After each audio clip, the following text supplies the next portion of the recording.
Well, hello and welcome to the ADA Shop Talk podcast. I'm your host, Paul Klein, and if you are an ADA coordinator, government official, architect, or accessibility specialist trying to better understand the ADA, then you are in the right place. The ADA Shop Talk podcast is brought to you by BlueDag. Check out BlueDag's Transition Plan Builder and Inspection Suite over at bluedag.com. So, hope you're doing well today. Another great week in the world of accessibility and all that good stuff. No travel for me this week. Life is good. Hope it's good for you too, and you're doing good things out there in the world of accessibility. So today I thought we'd do a little review. Many of you who are ADA coordinators or working for entities, have heard of the 5 administrative requirements by the ADA that each Title II entity has to have. So I thought I would talk and kind of just do a little review on that. So maybe it's been a while since you've visited that topic.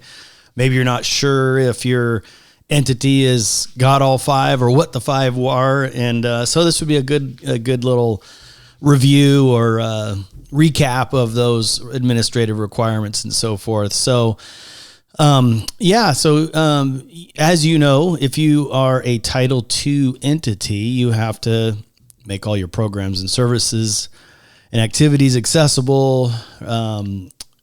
It's totally different than the Title III world. And what we're talking about there is the Americans with Disabilities Act, Title II and Title III. Title III being for private entities like Starbucks and Target and public accommodations, things, in the private sector more so. And then Title II, of course, is under the purview of state and local governments. And so that's what we're kind of focusing on here. And so I forget, let's see, the ADA came in the early 90s. I know we just had the 30th anniversary last week, which I failed to mention in the last episode. So minor overlook on my part. But hey, we don't go for perfection here. Just good stuff as we think of it. But yeah. So all state, local government entities have been required to do a self-evaluation and transition plan, since the early 90s. And I think there's a statistic somewhere around 28,000 Title II entities in the United States. And the rumor, I don't know this is what I've heard in industry circles, if you will, that only about 20 or 25% or less than 20% have actually embarked on this. So there's a lot of Title II entities out there that still haven't embarked on this. So anyway, I want to cover those, the 5 administrative requirements, and one of those is talking about the self-evaluation process, and I'll kind of riff on that a little bit. And that'll be good. So let me start with let's see. I'll start with this. Here's a question here. A couple of what would you call it? True or false questions. And so before we get to the 5 administrative requirements, just to kind of get your juices flowing as you're listening to this. So here's a statement. Our city is not affected by the ADA because we're not changing or remodeling any buildings. Therefore, we are grandfathered in.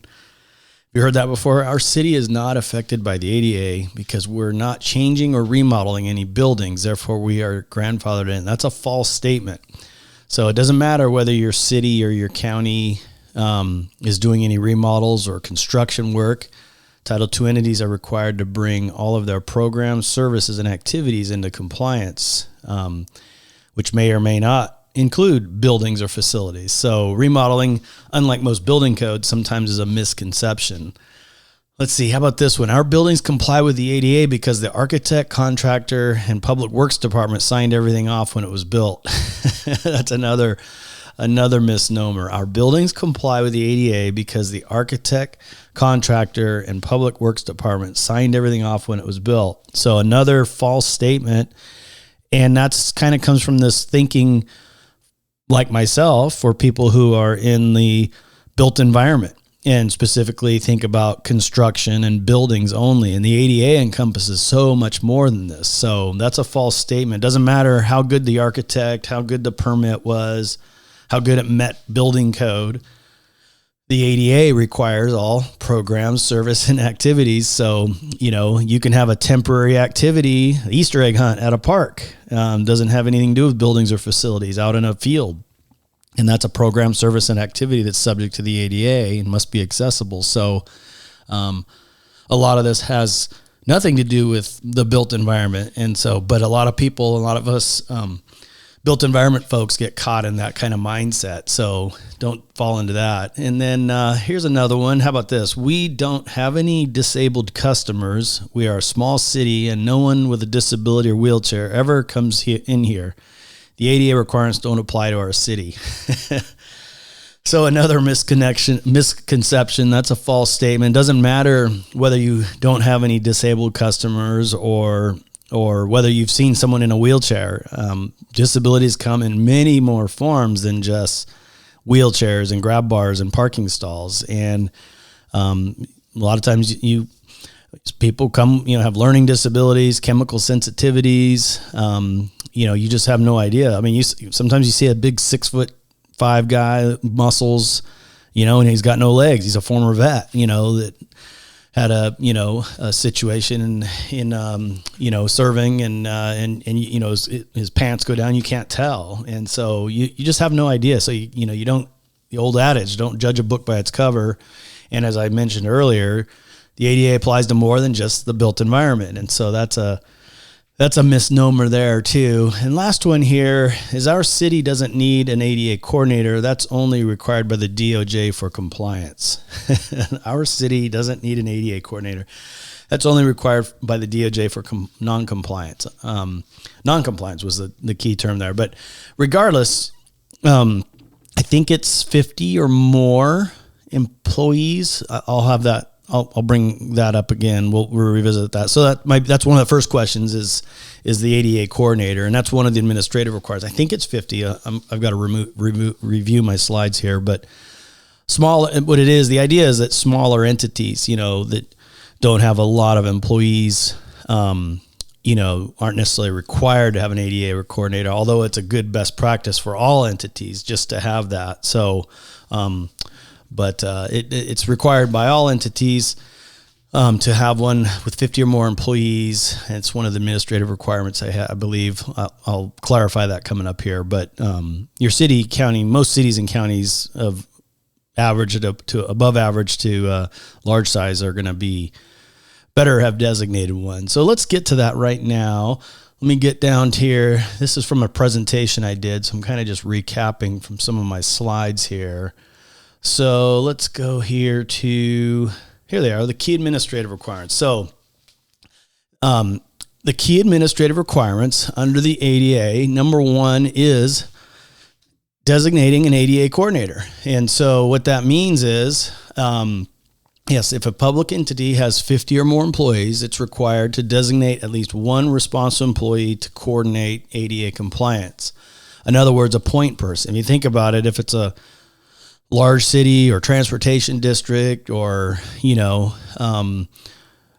university, state, housing program. I mean, this covers a lot of different entities. Having that person that somebody can go to be heard and file a complaint or a grievance, which we'll talk about. But basically say, hey, I am trying to use your entity's services and I can't get to the second floor where they're at. And so that ADA coordinator kind of acts as the liaison between the public or people with disabilities and then the officials and the department heads and decision makers.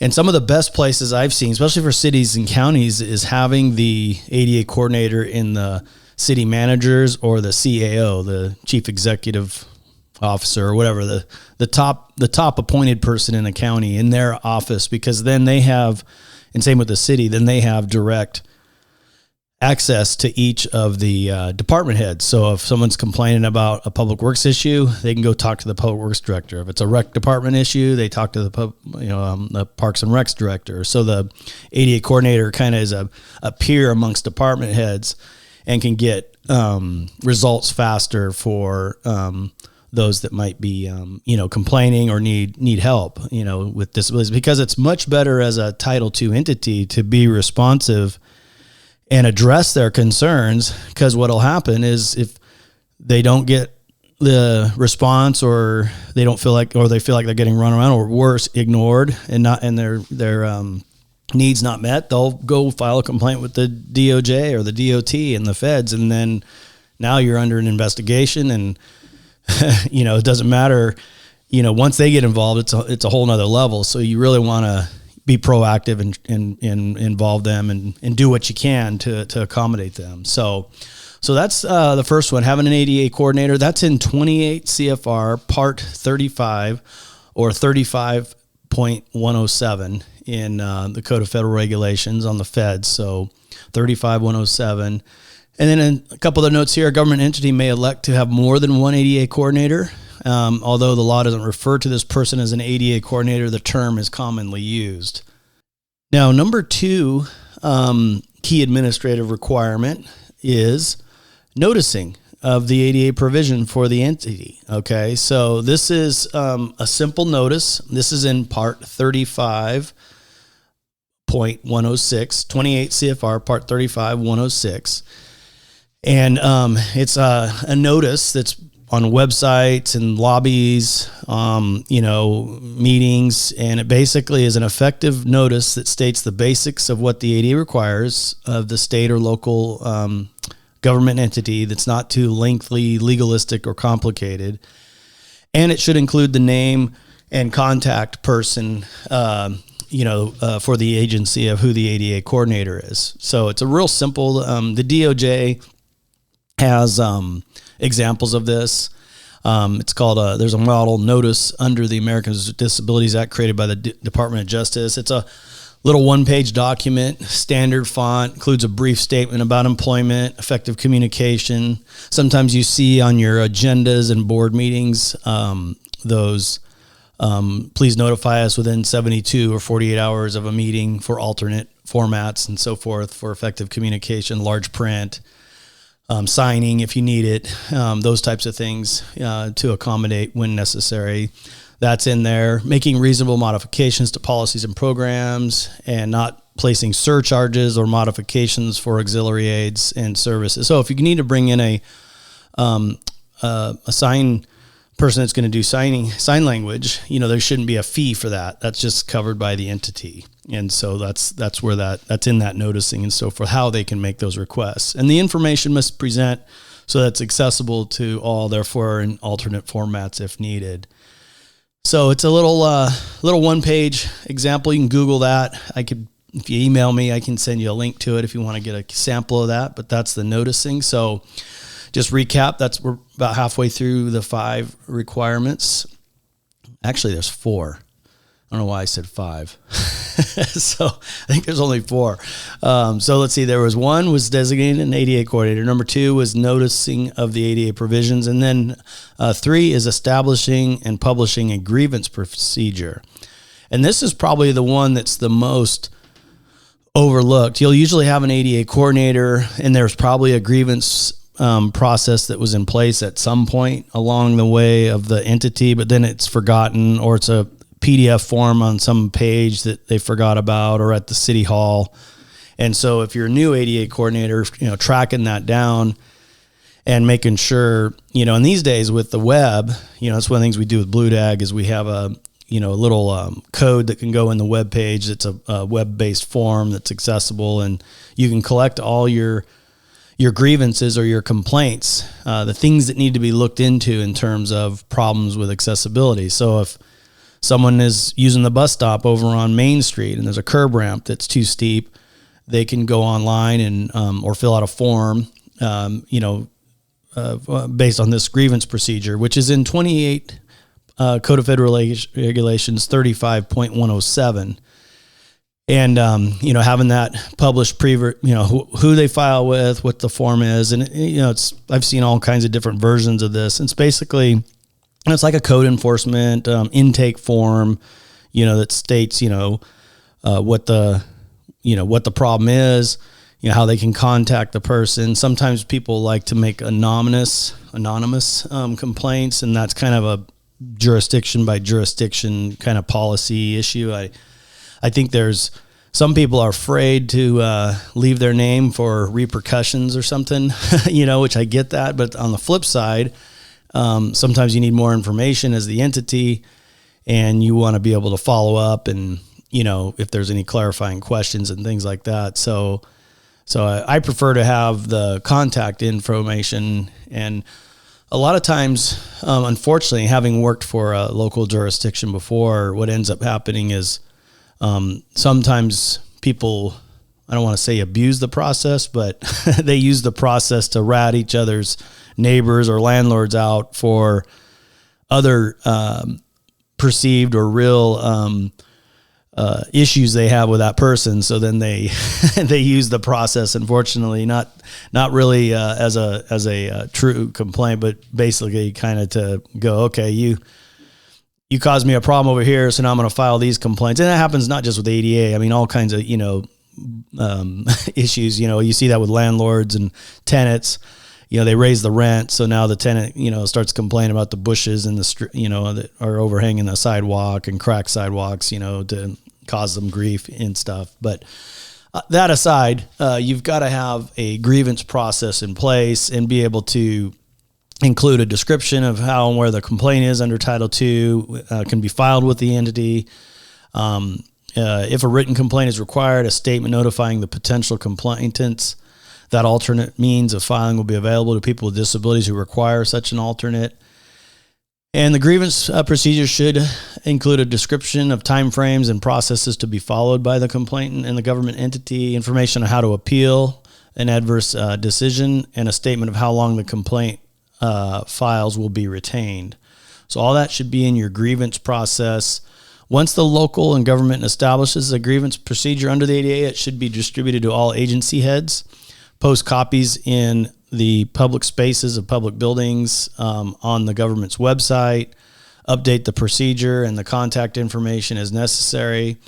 And in addition, the procedure must be available in alternate formats so that it's accessible to all people with disabilities. And there's a sample grievance procedure that the DOJ has also that you can get. And if you'd like copies of that, I can, and I may even put a link to that PDF in the show notes here for you. So then the last one, and I guess that's kind of why it's 4 or 5, depending on how you look at it, because the last one is self-evaluation and transition plan. You could almost divide those into 2 separate and make it 5. So I think that's why I said 5, because self-evaluation is 1, and then a transition plan once you've completed the self-evaluation. And it's one of those chicken and the egg things. Some people say, well, you need a transition plan before you can do the self-evaluation.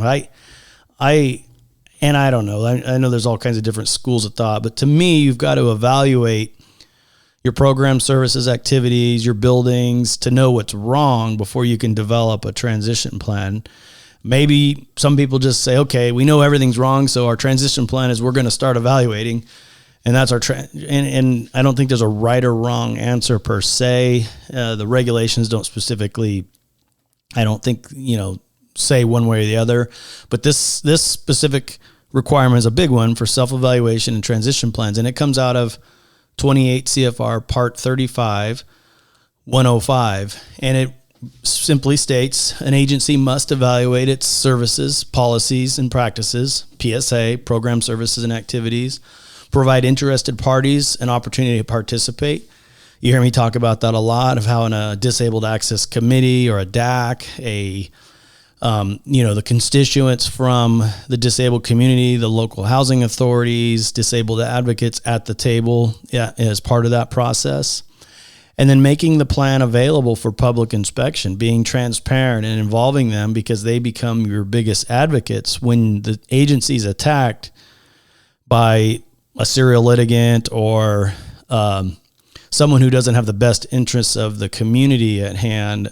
A lot of times that community the disabled community that you've involved in the process, become your biggest defenders of the process, because they put in the time and they see that the agency has made such a good faith effort.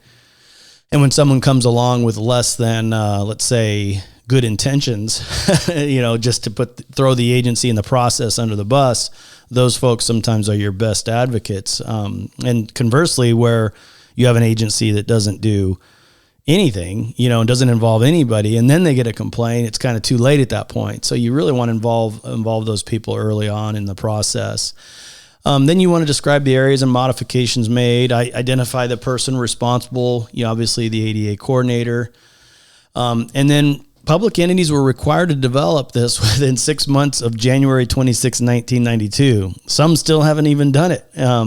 Some are currently doing it, but it's one of those things. It's like painting the Golden Gate Bridge. It's an ongoing process. And that's why we here at Blue Dad call this the living transition plan. And it's, historically, it's always been, a spreadsheet or back in my day, a printed binder that ended up on the Public Works Director's, file cabinet collecting dust, because it's just not, looked at. Whereas, now with electronics and electronic ticketing system and work orders and capital improvement processes with cities and entities, you can automate all that. So it's all tied together and working together. And so as things are changed and moved and departments move around and new buildings are built and new TIs are done for expanding departments, you have that kind of built in the process.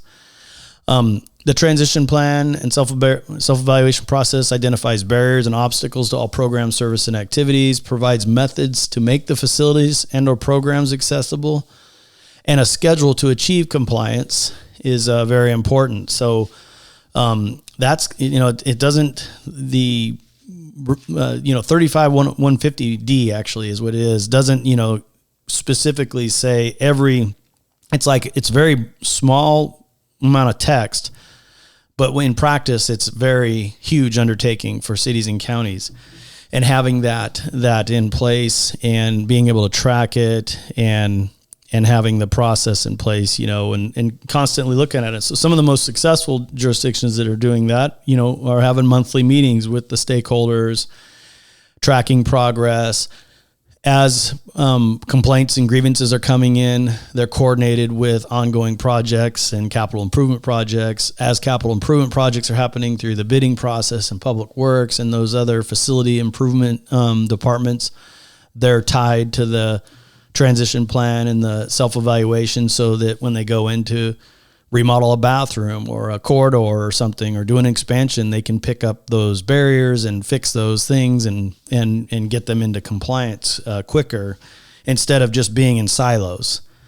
And so that's super helpful and can get you a long ways. But that's kind of it. I know I said 5, and it kind of is 5, but I'll recap here. And I'm going to make it 5 just since that's the title of this episode. So key administrative requirements under Title II of the ADA is, number 1, designate an ADA coordinator. Number 2, have noticing processes in place, or noticing of the ADA provisions. And there's an example of how to do that. Number 3 is establishing and publishing your agency's grievance procedures and process, how to file a complaint, where, online, form, whichever it is, in accessible formats. Number 4, doing a self-evaluation, i.e. public program, service, and activities review, facilities assessments, parks, trails, facilities, parking, transportation, whatever it is, corrections, whatever your agency does, evaluating those. And then number 5, having a transition plan in place that states, okay, here's what we're going to do in the interim. Here's what we're going to implement it. And then you're constantly reviewing and updating that. Both of those items are on kind of an ongoing living transition plan. And as things get updated and barriers are mitigated, new ones are added, other ones are taken off, and so forth. So that's it in a nutshell, the 5 administrative requirements for Title II agencies. I hope that little review was helpful and good stuff for you. If it's new, great. If it was a good recap, great. If you got something I missed or didn't quite clarify or muffed over because of my my stumbling and mumbling here, feel free to reach out at pklein@bluedag.com. And remember, there's a free ADA Shop Talk community at adashoptalk.com. You can post in there. I'm happy to post any clarifying documents or code sections in there. Just hit me up in there, and yeah, excuse me, and we'll get it clarified. Got a couple of training things coming up. We got a free webinar coming up in August here, August 15th, next week. We're just going to be talking about how to do a, basically hold a workshop, an ADA workshop, especially if you're helping, or working with doing a workshop for part of your transition plan and self-evaluation process. So I'll give you some best practices on that. Or it could be an ADA workshop for businesses in your local community. We'll have some best practices for that. So if you haven't already subscribed to the ADA Shop Talk podcast, please do so in your favorite podcast player, such as iTunes, Spotify, iHeartRadio. And remember, go out there, rock your ADA efforts. Let's all work together to create a world where everyone has the opportunity to thrive. Until next week, have a great rest of your week. This is Paul Klein, the ADA Shop Talk podcast. Thanks for joining me. Talk to you soon. Bye-bye.